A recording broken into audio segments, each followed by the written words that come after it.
शिव ऐशम नवरात्र महोत्सव में आप सभी छात्रों का स्वागत है। आज तीसरा दिन की साधना के लिए सभी किसी भी आसन में सहज होकर बैठ जाएं। सभी किसी भी आसन में सहज होकर बैठ जाएं।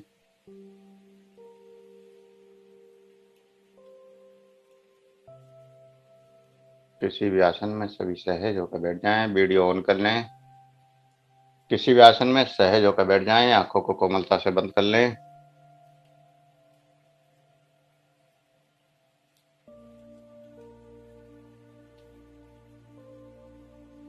सहज हो जाएं।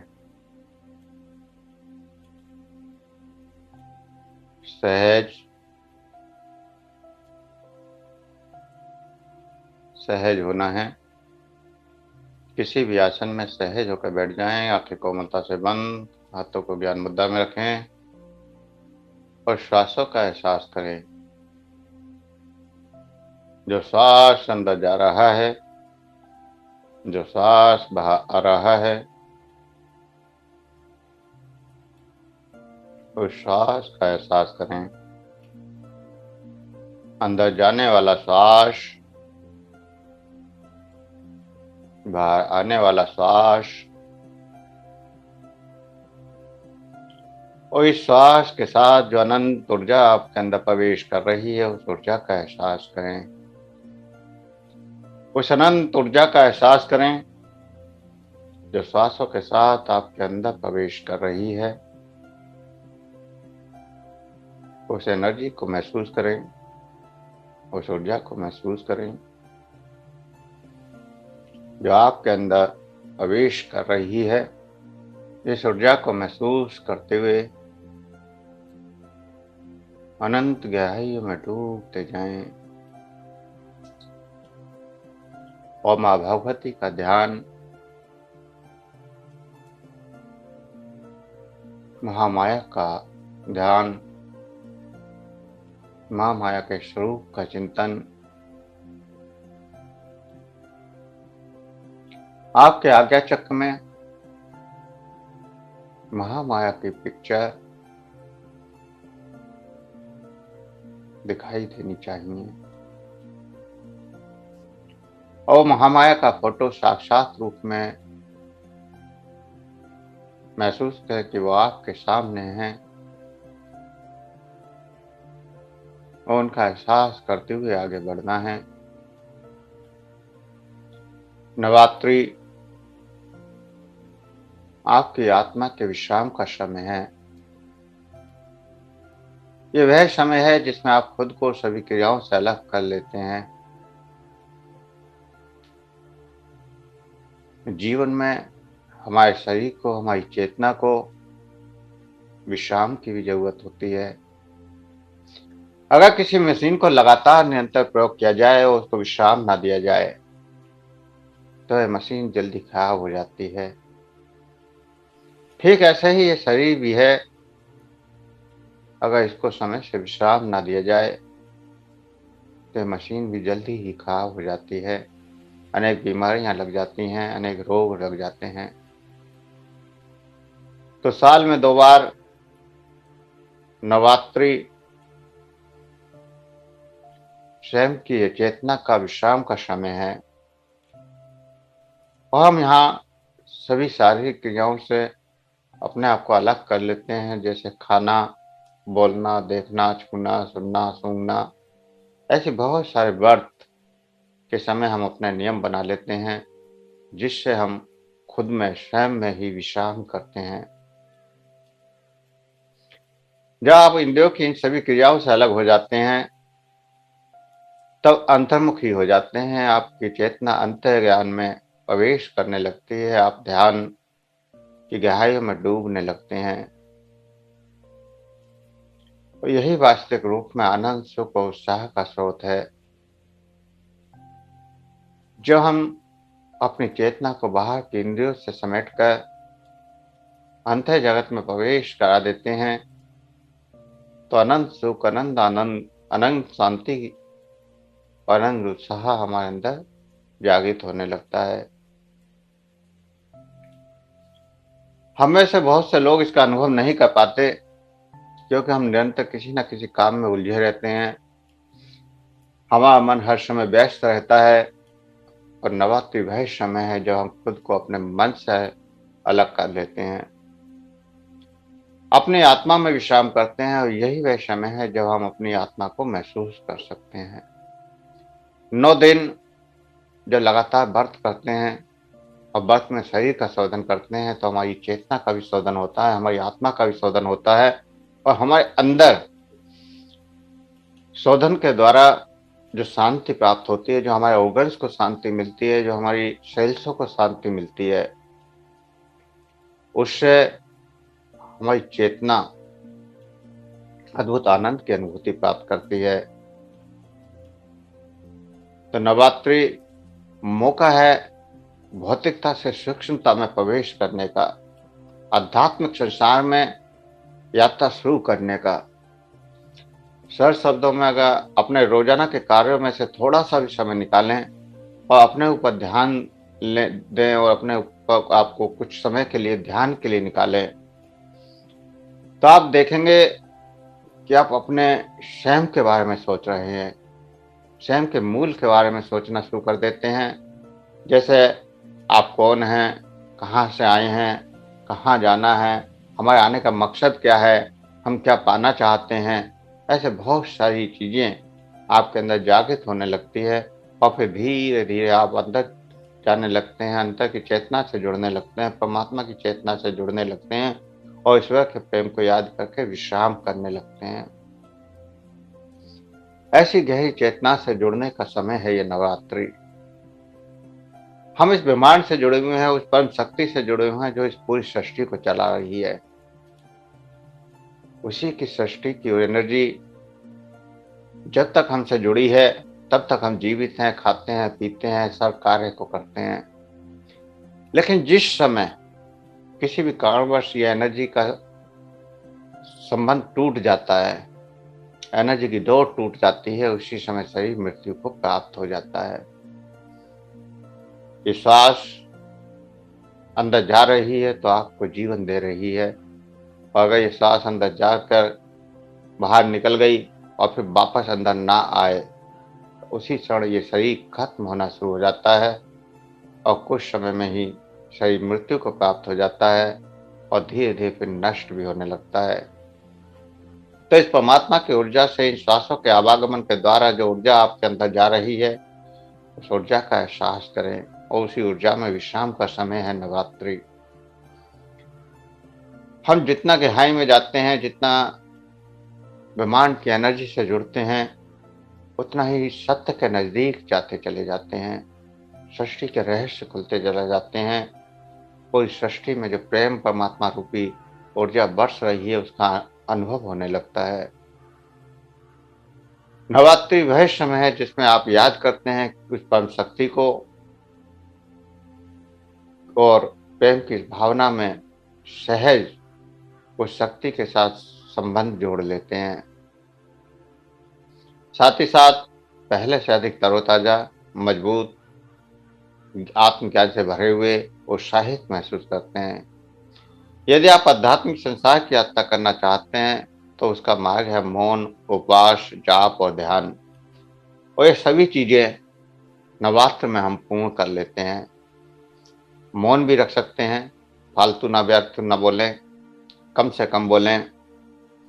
उपवास होता ही है, उपवास के बारे में कल मैंने बताया आपको कि कैसे कैसे करना है। साथ ही साथ जाप, रोजाना मंत्र भी आपको दिया जाता है कि आप इस मंत्र का जाप करें, या इस मंत्र को करें, या फिर सप्तशती के कुछ बीज मंत्र आपको दिए गए हैं, 13 अध्यायों के बीज मंत्र, उन बीज मंत्रों को आप करें, तो इससे सच जाप भी आपका हो जाता है। और ध्यान, क्योंकि पूरी साधना ही हम ध्यान में करवा रहे हैं, तो ध्यान तो रोजाना हो ही रहा है। तो इस तरह से आध्यात्मिक यात्रा की सभी जरूरतें हमारी पूरी हो जाती हैं, और हम गहन अंतःकरण में, गहन अंत चेतना में प्रवेश कर जाते हैं, और अनंत आनंद की ओर बढ़ जाते हैं। तो आज माँ दुर्गा की तीसरी शक्ति, जिसका नाम चंद्र घंटा है, नवरात्रि उपासना में तीसरे दिन की पूजा का भी अत्यधिक महत्व है। इस दिन साधक का मन मणिपुर चक्र में प्रविष्ट होता है। माँ चंद्रघंटा की कृपा से अलौकिक वस्तुओं के दर्शन होते हैं। जब आपकी चेतना मणिपुर चक्र पर प्रवेश कर देती है, नाभि चक्र पर पहुंच जाती है, तो आपको अनंत के दर्शन होने लगते हैं। आप अंत जगत में प्रवेश करने लगते हैं और माँ चंद्रघंटा की कृपा से सहज हो जाता है। अलौकिक वस्तुओं के दर्शन, अलौकिक चेतनाओं के दर्शन होने लगते हैं। दिव्य सुगंधों का अनुभव होने लगता है। आपको महसूस हो सकता है कि कोई हवन चल रहा है, उसकी खुशबू आपके आसपास आ रही है। कहीं बहुत सारे पुष्प बिखरे हुए हैं, उसकी खुशबू आपके आसपास आ रही है। तो ये सब चंद्रघंटा की कृपा का प्रभाव है। और विविध प्रकार की दिव्य ध्वनियां भी आपको सुनाई देती हैं। ये क्षण साधकों के लिए अत्यंत सावधान रहने के होते हैं। बहुत सारी ध्वनियां, बहुत सारे नाद आपको सुनाई देते हैं, जो कुछ ऐसे लगते हैं जैसे झींगुर की आवाज हो। शुरुआत में वो झींगुर की आवाज सी लगते हैं, लेकिन धीरे धीरे जब हम उसकी गहराई में डूबते हैं, उस गहराई को सुनने की कोशिश करते हैं, तो वो अनेक वाद्य यंत्रों के रूप में बदलते चले जाते हैं। तो माँ का ये स्वरूप परम शांतिदायक और कल्याणकारी है। उनके मस्तिष्क में घंटे का आकार का अर्धचंद्र है और इसी कारण इन्हें चंद्र घंटा देवी कहा जाता है। इनके शरीर का रंग स्वर्ण के समान चमकीला है। उनके 10 हाथ हैं। उनके 10 हाथों में खड्ग आदि अस्त्र, बाण आदि अस्त्र शस्त्र में विभूषित हैं और उनका वाहन सिंह है। इनकी मुद्रा युद्ध के लिए उद्यत रहने की होती है। माँ चंद्रघंटा की कृपा से साधक के समस्त पाप बाधाएं नष्ट हो जाती हैं। इनकी आराधना शीघ्र फलदायी होती है। माँ भक्तों के कष्टों का निवारण शीघ्र ही कर देती हैं और इनका उपासक सिंह की तरह पराक्रमी और निर्भय हो जाता है। उनके घंटे की ध्वनि सदा अपने भक्तों को प्रेत बाधा से रक्षा करती है और उनका ध्यान करते ही शरणागत की रक्षा के लिए हर समय माँ तैयार रहती है और इस घंटे की ध्वनि कंपमान होने उठती है।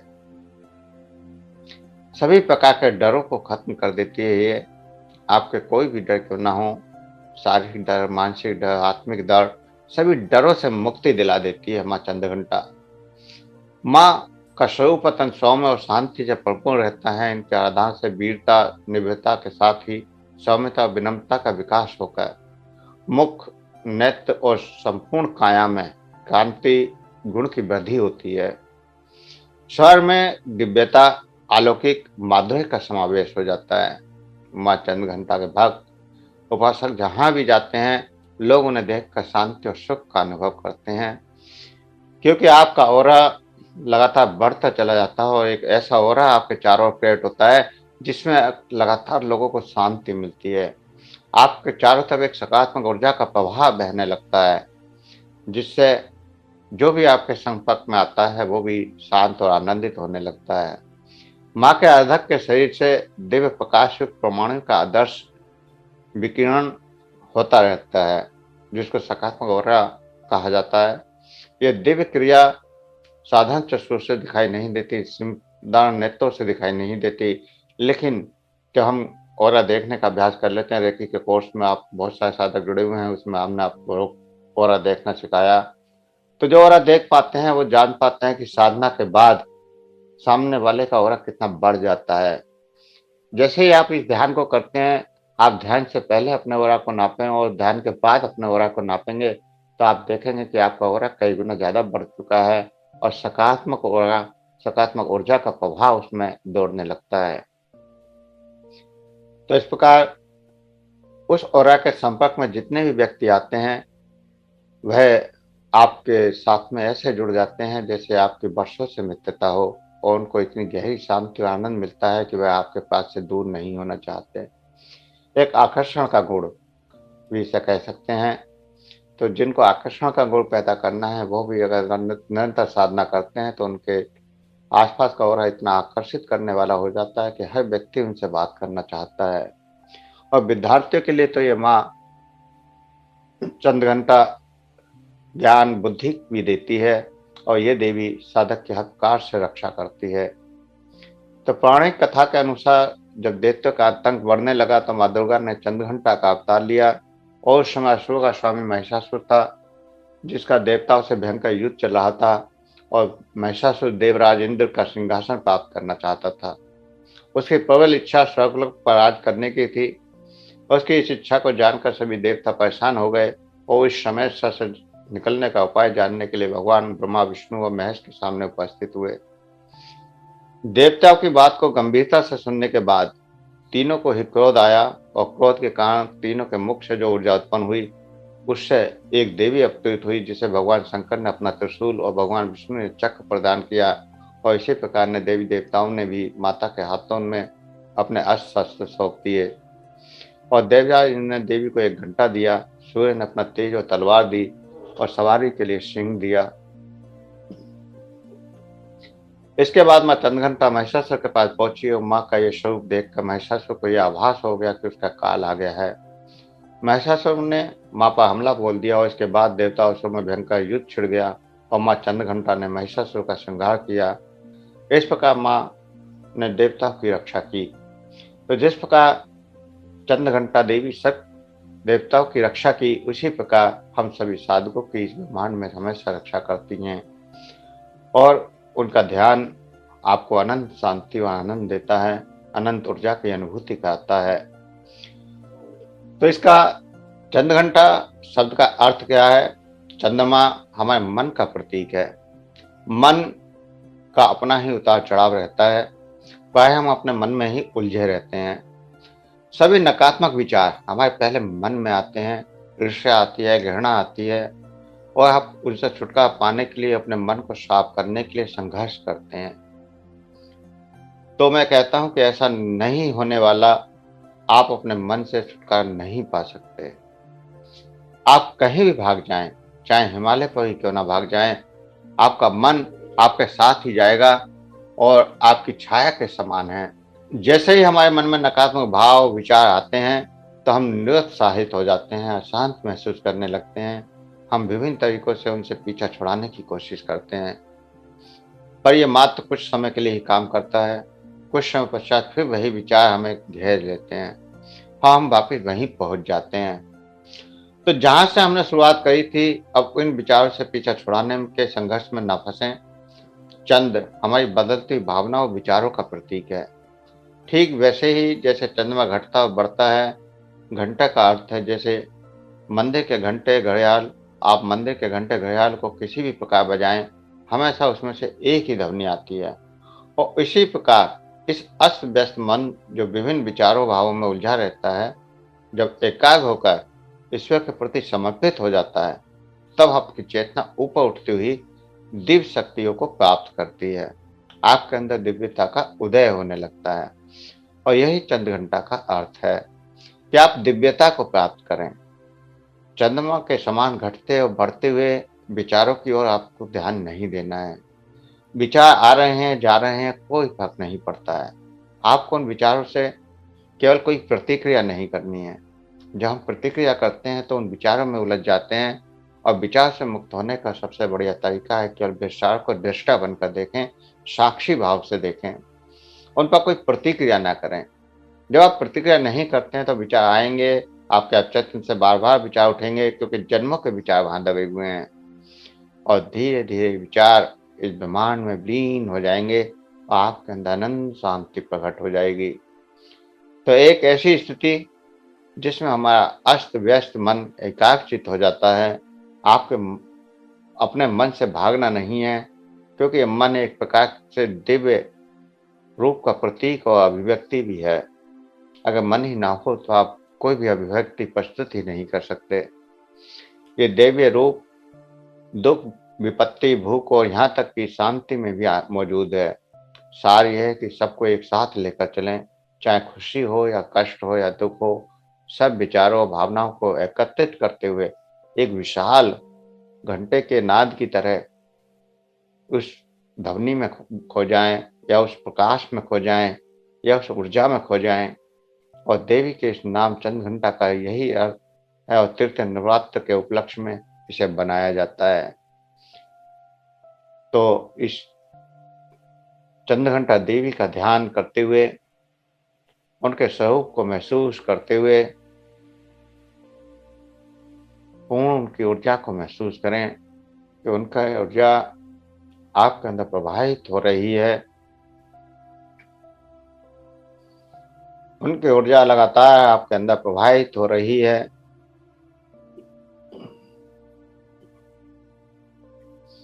उस प्रवाहित होती हुई ऊर्जा का एहसास करें। चंद्रघंटा देवी की ऊर्जा आपके अंदर प्रवाहित हो रही है। उस ऊर्जा को प्रवाहित होता हुआ महसूस करें। महसूस करें कि चंद्रघंटा देवी का स्वरूप आपके सामने प्रकट है और आपको अपने उस मन मंदिर में जाना है। अपने सूक्ष्म रूप में उसी मन मंदिर में जाना है।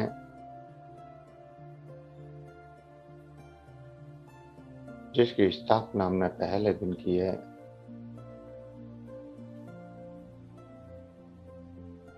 चंद्रघंटा आपको आशीर्वाद दे रही है। उनके आशीर्वाद को महसूस करें, उनकी ऊर्जा को महसूस करें। इस मन मंदिर में सभी शक्तियां विराजमान हैं। उनमें चंद्रघंटा भी विराजमान है। इन चंद्रघंटा के स्वरूप को महसूस करें। माँ चंद्रघंटा की ऊर्जा का एहसास करते रहें। माँ चंद्रघंटा की ऊर्जा को महसूस करते रहें और इस ऊर्जा को महसूस करते हुए 11 बार उनके मंत्र का जाप करेंगे। ओम ऐं ह्रीं क्लीं चंद्रघंटाय नमः। ओम ऐं ह्रीं क्लीं चंद्रघंटाय नमः। ओम ऐं ह्रीं क्लीं चंद्रघंटाय नमः। ओम ऐं ह्रीं क्लीं चंद्रघंटाय नमः। ओम ऐं ह्रीं क्लीं चंद्रघंटाय नमः। ओम ऐं ह्रीं क्लीं चंद्रघंटाय नमः। ओम ऐं ह्रीं क्लीं चंद्रघंटाय नमः। ओम ऐं ह्रीं क्लीं चंद्रघंटाय नमः। ओम ऐं ह्रीं क्लीं चंद्रघंटाय नमः। ओम ऐं ह्रीं क्लीं चंद्रघंटाय नमः। ओम ऐं ह्रीं क्लीं चंद्रघंटाय नमः। इस प्रकार 11 बार माँ चंद्रघंटा का मंत्र करते हुए जो वाइब्रेशन आपके अंदर पैदा हुई, जो ऊर्जा आपके अंदर पैदा हुई, उस ऊर्जा को महसूस करें। जो एनर्जी, जो ऊर्जा आपके अंदर जागृत हुई है, जो कंपन, जो तरंगें आपके अंदर जागृत हुई हैं, उन तरंगों का एहसास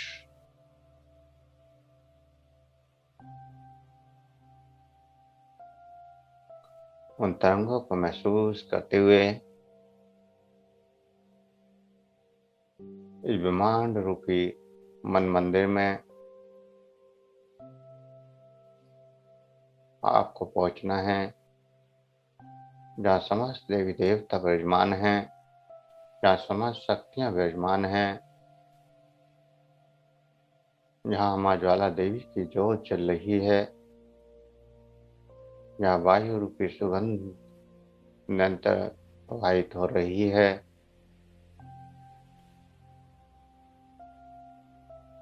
वहाँ सभी अपने अपने आसन पर बैठ जाएं। सभी के लिए एक आसन बना हुआ है। उस आसन पर आपको बैठ जाना है। उस आसन पर आपको बैठ जाना है।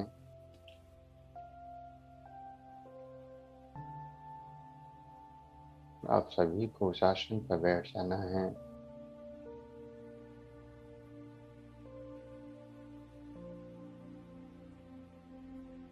और सहज होकर समस्त शक्तियों को महसूस करें।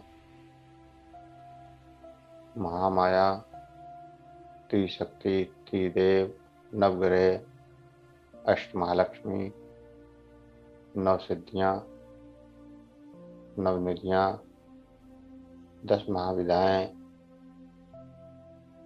त्रिदेव, नवग्रह, समस्त दिव्य शक्ति, देवी चेतनाएं, ज्ञान देवता, पितृ देवता, समस्त शक्तियां इस मंदिर में विराजमान हैं। समस्त शक्तियों को एहसास करें, महसूस करें।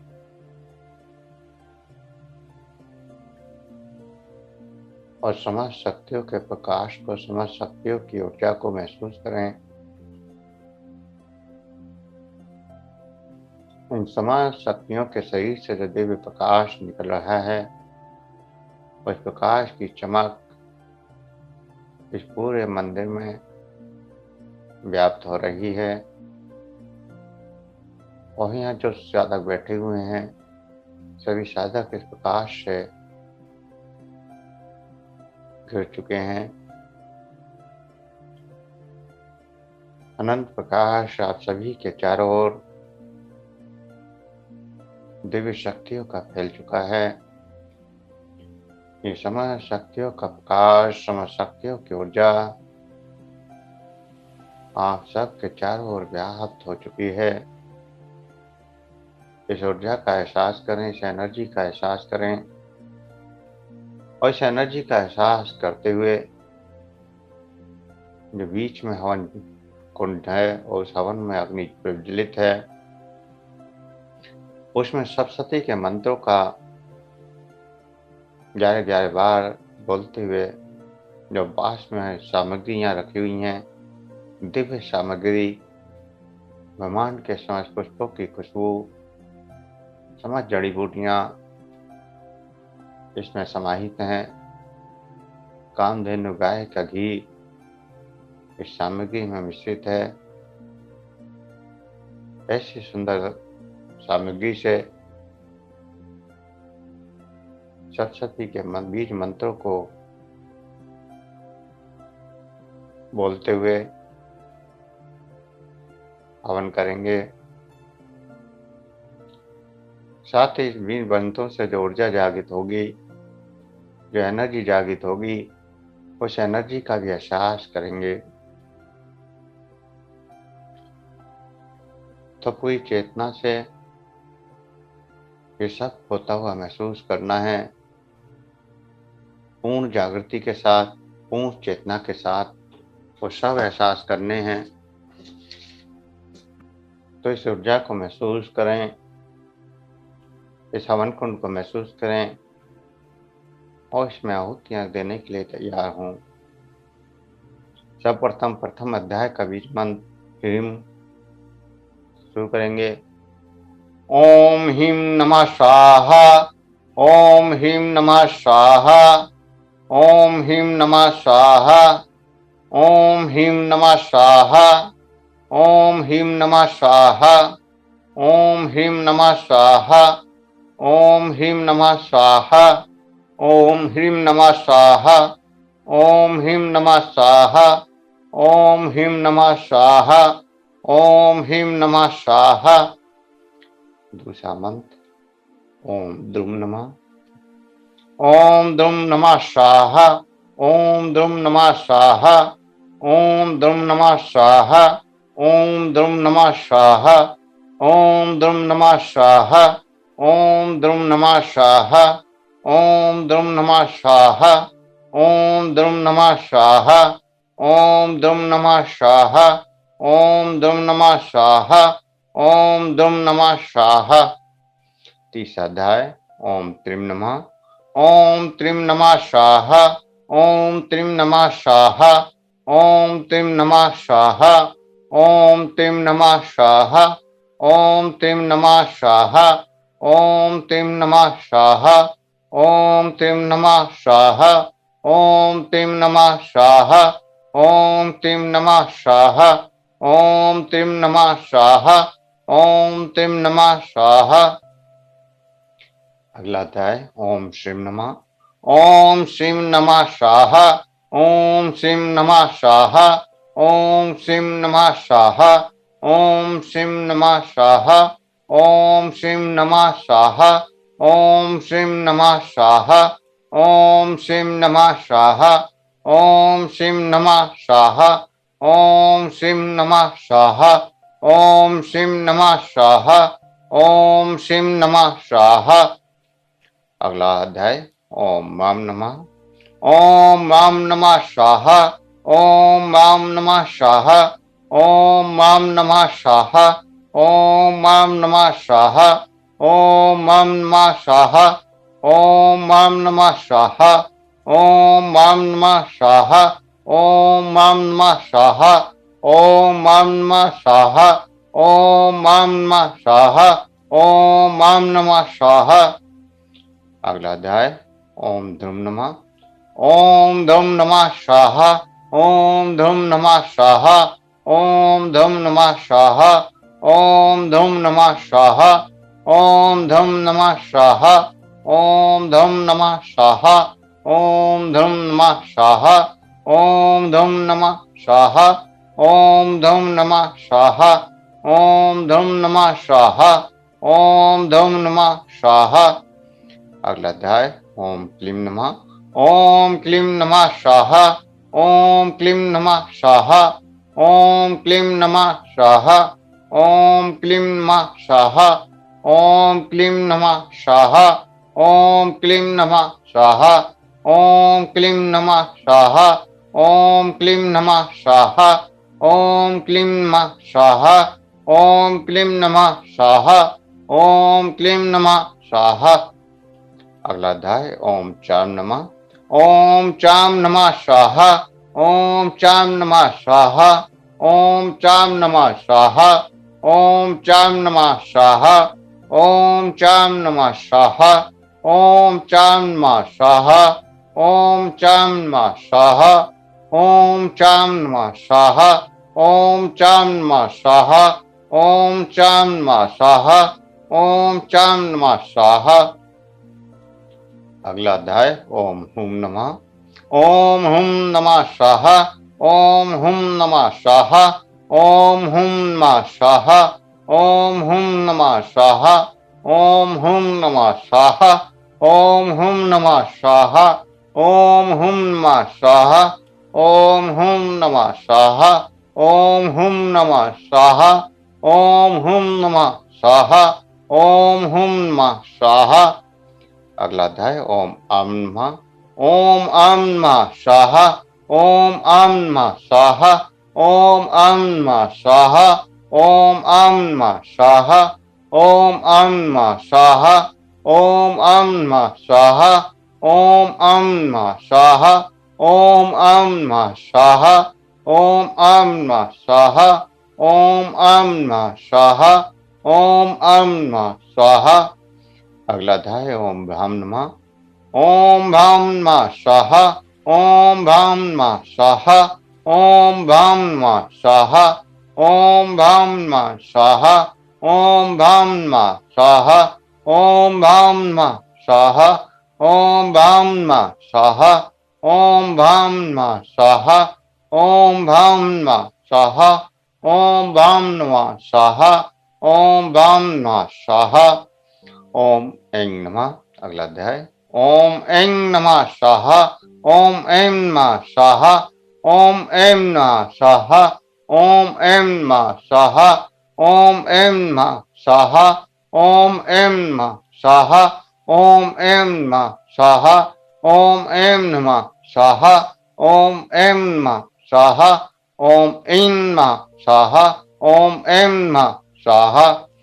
अगला अंतिम अध्याय ओम बम नमः, ओम बम नमः स्वाहा, ओम बम नमः स्वाहा, ओम बम नमः स्वाहा, ओम बम नमः स्वाहा, ओम बम नमः स्वाहा, ओम बम नमः स्वाहा, ओम बम नमः स्वाहा, ओम बम नमः स्वाहा, ओम बम नमः स्वाहा, ओम बम नमः स्वाहा, ओम बम नमः स्वाहा। इस अध्याय की क्या आहुतियां हुई। इन मंत्रों से जो आपके अंदर ऊर्जा जागृत हुई है, जो आपके अंदर कंपन, जो एनर्जी, जो ऊर्जा का प्रभाव जागृत हुआ है, उस ऊर्जा के प्रभाव को महसूस करें। जो ऊर्जा, जो एनर्जी आपके अंदर जागृत हुई है, उस प्रभाव को महसूस करें। अनंत ऊर्जा की जागृति, उस ऊर्जा का एहसास आपके अंदर हो रहा है, और उस ऊर्जा का एहसास करते हुए क्षमा याचना करनी है।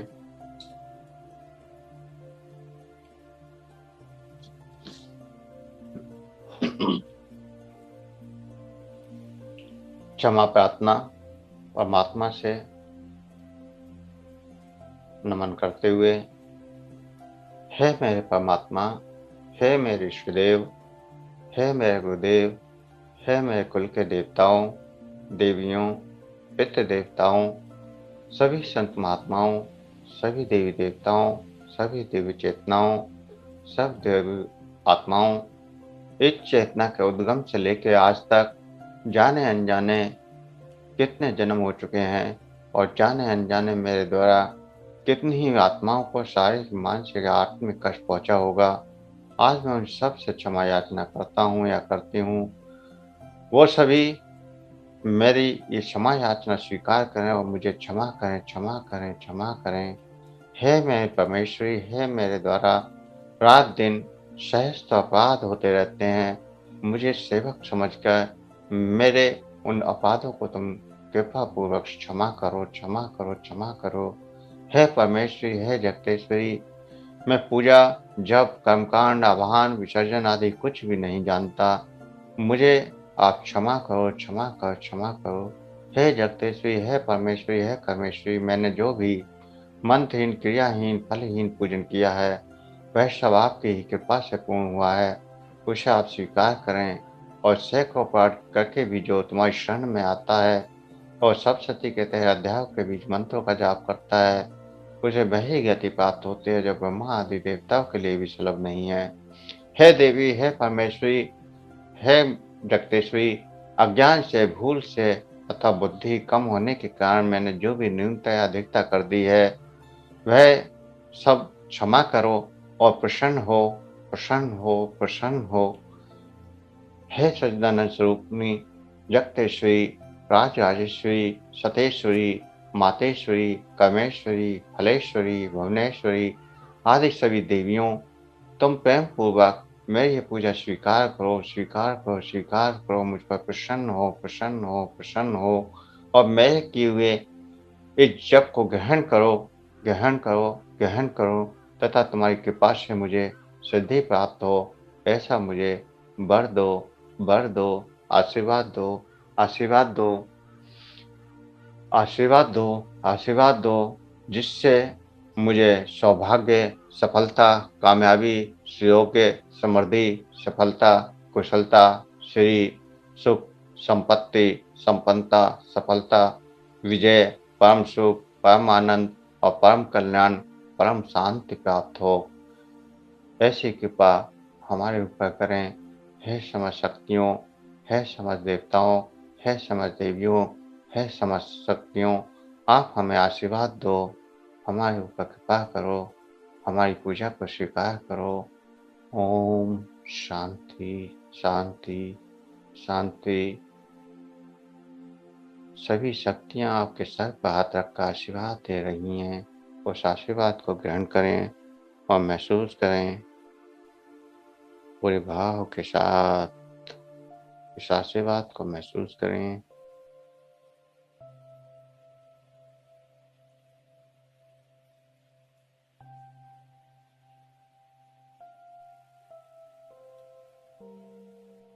और इस आशीर्वाद को महसूस करते हुए धीरे धीरे चेतना में वापस आएंगे। समस्त शक्तियों का आशीर्वाद आपको मिल चुका है। समस्त शक्तियों ने तथास्तु कहकर आपको आशीर्वाद दे दिया है। अब चेतना में वापस आने के लिए तैयार होंगे तो गहरे सांस भरें, तो गहरे लंबे सांस भरें। हाथों की उंगलियों में हलचल करें, हथेलियों पर रब करें, गर्म करें। आँखों पर लगाएँ, चेहरे पर लगाएँ और धीरे-धीरे आँखें खोलते हुए चेतना में वापस आ जाएँ। धीरे-धीरे सभी आँखें खोलते हुए चेतना में वापस आ जाएँ।